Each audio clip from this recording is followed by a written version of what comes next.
Data 27 maj. Numrat. Kapitulli 36.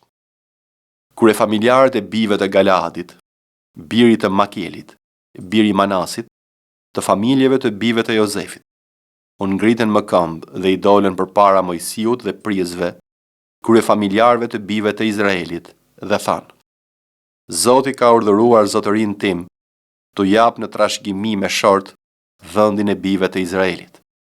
Zotëria im ka marrë gjithashtu urdhrin e Zotit t'u jap trashëgimin e vëllait ton, Colefohad, bijave të tij. Në qoftë se ato martohen me një nga bijët e fiseve të tjera të Izraelit, trashëgimia e tyre do të hiqet nga trashëgimia e etërve tan dhe do t'i shtohet trashëgimisë së fisit në të cilin do të hyjnë. Kështu do të hiqet nga trashëgimia që në ra në short. Kur të vijë jubileu i bijve të Izraelit, trashëgimia e tyre do t'i shtohet trashëgimisë së fisit, të cilit i përkasin tani. Kështu trashëgimia e tyre do të hiqet nga trashëgimia e fisit të etërve tan. Atëherë Mojsiu urdhëroi bijtë e Izraelit sipas porosisë që kishte nga Zoti, duke thënë: Fisi i bijve të Jozefit e ka mirë. Kjo është ajo që Zoti urdhëron lidhur me bijat e Colefohadit. Ato mund të martohen me cilin do që u duket i përshtatshëm. Mjafton që të martohen në një familje që bën pjesë në fisin e etërve të tyre. Kështu trashëgimia e bijve të Izraelit nuk do të kalojë nga një fis në tjetrin, sepse çdo bir i Izraelit do të mbetet i lidhur me trashëgiminë e fisit të etërve të tij. Dhe çdo vajzë që zotëron një trashëgimi në një nga fiset e bijve të Izraelit do të martohet me një burr që i përket një familje të fisit të atit të saj. Kështu çdo bir i Izraelit do të ruajë trashëgiminë e etërve të tij. Në këtë mënyrë asnjë trashëgimi nuk do të kalojë nga një fis në tjetrin, por secili fis i bijve të Izraelit do të mbetet i lidhur me trashëgiminë e tij. Bijat e Colefohadit vepruan ashtu siç e kishte urdhëruar Zoti Mojsiun. Mahla, Thirca, Hogla, Milka dhe Noah, bijat e Colefohadit, u martuan me bijtë e ungjërve të tyre.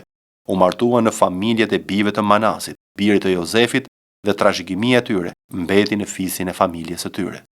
Këto janë urdhërimet dhe dekretet që Zoti u dha bijve të Izraelit me anë të Mojsiut në fushat e Moabit pranë Jordanit, në bregun përballë Jerikos. Psalmi 80. Dëgjo o bari i Izraelit, që udhëheq Jozefin si një kope. Ti që rrin mbi kerubinet, shkëlqen e lavdin tënde. Rizgjoje fuqin tënde përpara Efraimit, Benjaminit dhe Manasit dhe eja të na çlirosh. O Perëndi, na përtëri fuqit, bëje fytyrën tënde të shkëlqejë dhe ne do të shpëtojmë. O Zot, Perëndi i ushtrive, deri kur do të jesh i zemëruar kundër lutjes së popullit tënd? Ti u ke dhënë për të ngrënë bukë të njomur me lot dhe u ke dhënë për të pirë lot me shumicë. Ti na ke bërë objekt mosmarrveshjeje për fqinjët tanë dhe armiqtë tanë qeshin njëri me tjetrin. O Perëndi i ushtrive, na përtëri forcat tona, bëje fytyrën tënde të shkëlqejë përsëri dhe do të shpëtojmë. Ti çove jashtë Egjiptit një hardhi, i dobove komët dhe e mbolle, ti e pastrove dheun para saj dhe ajo lëshoi rrënjë dhe e mbushi dheun. Malet u mbulua nga hija e saj dhe kedrat e Perëndis me degët e saj. I zgjati degët e saj deri në det dhe lastaret deri te lumi. Pse i prishe gjerdet e saj dhe kështu tërë kalimtarët kanë mundësi të korrin frytet e saj. Deri egri i pyllit e shkreton dhe egërsirat e fushës kullotin aty. O Perëndi i ushtrive, të lutemi kthehu. Shiko nga qielli, vështro dhe vizito këtë vresht dhe drurën që mbolli e djathta jote dhe filizin që e ke forcuar për ty. Ajo u dojgj nga zjarri dhe është prerë. Ata vdesin para kërcënimit të fytyrës sate. Dora jote qof mbi njeriun e të djathtës sate, mbi njeriun që ti e ke bërë të fortë për ty. Kështu ne nuk do të largohemi më prej teje. Na ngjall dhe ne do të kërkojmë emrin tënd. O Zot, Perëndia i ushtrive, na përtëri, bëje fytyrën tënde të shkëlqejë dhe do të shpëtojmë. Isaia, kapitulli 28.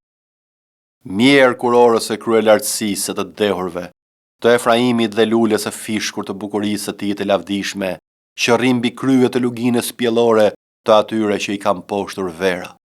Ja Zoti, ka një njeri të fortë dhe të fuqishëm, si një stuhi breshëri, si një tufan shkatërrues, si një vërshim ujrash të fuqishëm përmbytse, ai do t'i hedhë për tokë me dorën e tij.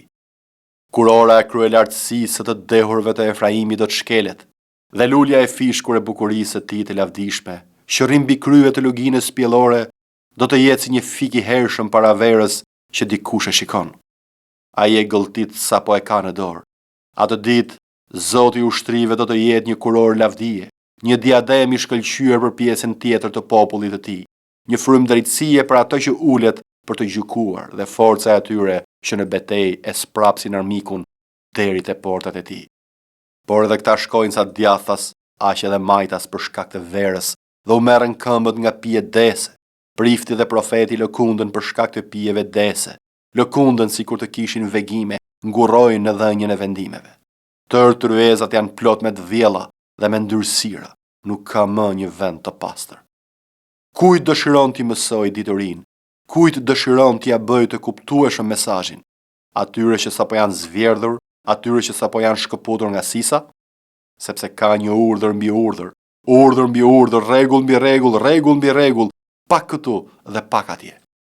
Në fakt, do të ndodhë që me buzë do të bëlbëzojnë dhe me një gjuhë tjetër Zoti do t'i flasë këtij populli. Ajo kishte thënë: ja pushimi, vërni të lodhurin të pushoj, këtu është fresk, por ata nuk deshen ta dëgjojnë. Kështu fjala e Zotit u bë për ta urdhër mbi urdhër, urdhër mbi urdhër, rregull mbi rregull, rregull mbi rregull, pak këtu, pak atje, me qëllim që ata të binin mbrapsht, të bëshin cop, të zinte laku dhe të kapeshin. Prandaj dëgjoni fjalën e Zotit o tallës që sundonin mbi këtë popull që rrinë në Jeruzalem. Ju thoni, kemi përfunduar një beslidhje me vdekjen, kemi bërë një aleancë me Sheolin. Kur rrebeshi i përmbytës do të kaloj, nuk do të arrijë deri te ne, sepse gënjeshtrën e kemi bërë strehën tonë dhe jemi fshehur prapa falsitetit. Prandaj, kështu thot Zoti, Zoti, ja unë vendos si themel në Sion një gur të provuar, një gur qosheje të çmuar, një themel të sigurt, ai që i beson atij nuk do të ngutet. Unë do të vendos të drejtën si mas dhe drejtësinë si plumçe. Breshri do të pastroj strehen e gënjeshtrës dhe ujra do të përmbytin strehen tuaj. Beslidhja juaj me vdekjen do të anulohet dhe aleanca juaj me Sheolin nuk do të qëndrojë. Kur rrebeshi i përmbytës do të kaloj, ju do të shkelini prej tij. Sa herë që do të kaloj, do t'ju kap, sepse do të kaloj çdo mëngjes. Ditën dhe natën do të jetë një tmerr i vërtet të dëgjosh vetëm të ta rrëfejnë. Në fakt shtrati do të jetë i shkurtër për të shtrirë dhe mbulesa tepër e ngushtë për të mbuluar me të. Sepse Zoti do të ngrihet si në malin e peratësimit, do të zemrohet si në luginën e Gabaonit për të plotësuar veprën e tij të padëgjuar, për të plotësuar punën e tij të pazakontë. Mos u bëni pra tallës që lidhjet tuaja të mos përforcohen, sepse unë kam dëgjuar nga ana e Zotit të ushtrive, se është vendosur shfarosja e plotë e gjithë vendit. Vini vesh dhe dëgjoni zërin tim, tregoni të kujdesshëm dhe dëgjoni fjalën time.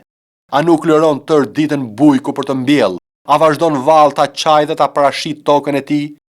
Pasi ka sheshuar sipërfaqen e saj, a nuk mbjell koprën dhe nuk përhap barin e gjumit? Nuk vë grurin në brazda elbin në vendin e caktuar dhe grurin e fortë gjatë kufive? Perëndia i tij tregon rregullin që duhet të ndjek dhe e mëson. Kopra nuk shihet me shirsën dhe nuk kalohet rrota e qerrës mbi barin e gjumit, por koprën e rrahin me shkop dhe barin e gjumit me shufër. Gruri për buk duhet të shtypet, prandaj nuk shtypet për gjithnjë, por kalohen mbi të rrotat e qerrës dhe kuajt, por pa e shtypur. Edhe kjo vjen nga Zoti i ushtrive, që është i mrekullueshëm në këshillat e tij dhe i madh për ngadituria. 2 e Gjonit. Unë, plaku, zonjës e zgjedhur dhe bijvet e saj që i duan në të vërtetë, dhe jo vetëm unë, por dhe të gjithë ata që e kanë njohur të vërtetën, për shkak të së vërtetës që qëndron në ne dhe do të jetë me ne për jetë. Hiri dhe mëshira dhe paqja qofshin me ju nga Perëndia Atë dhe nga Zoti Jezu Krisht, biri i të Atit, në të vërtetë dhe në dashuri.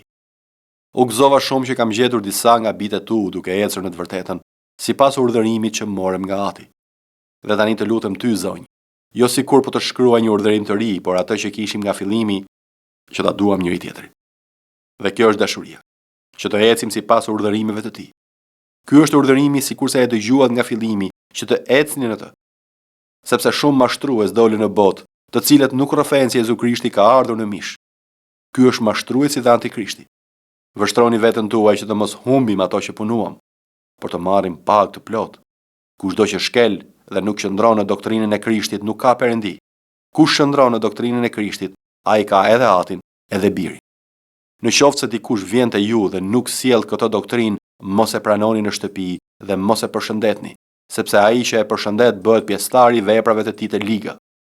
Megjithse kisha shumë për t'ju shkruar, nuk desha ta bëj me letër dhe boj, por shpresoj të vite ju dhe t'ju flas gojë me gojë që gëzimi ynë të jeti plot. Të përshëndesin bijtë e motrës sate të zgjedhur. Amen.